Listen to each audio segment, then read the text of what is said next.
Welcome to the Visual Feast, Professional Food Photography Techniques. This video will explore how to make food look irresistible through the lens.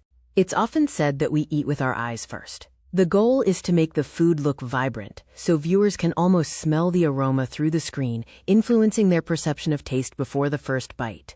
A perfect food photograph relies on three mechanics. Step 1. Geometry, which is the camera angle. Step 2. Illumination, manipulating natural light. And Step 3. Composition, which involves styling the food for the lens.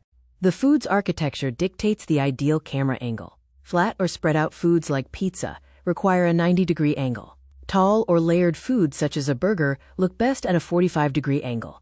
The 90-degree flat lay emphasizes shape, color, and arrangement best for pizzas and platters. The 45-degree diner's perspective emphasizes height and background depth, ideal for layered cakes and stacked burgers. For illumination, use soft diffused natural light, avoiding direct sun to prevent harsh shadows. Side lighting defines texture and gloss, while backlighting highlights steam and liquid glow. Use the white napkin hack to manage shadows. Simply identify the dark side opposite the window, place a white napkin there, and let it bounce window light back into the shadows to brighten the food. When styling for the camera, follow 3 rules. Use the rule of odds for garnishes. Embrace imperfection with controlled, messy drizzles. Finally, make height the hero by building volume upwards.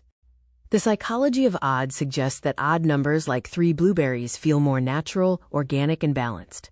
Even numbers like 4 can appear rigid, forced, or square. Combining the mechanics creates a share-worthy photo. A 45-degree angle shows height and depth. Soft side shadows enhance texture. 3 odd-numbered garnishes add natural balance.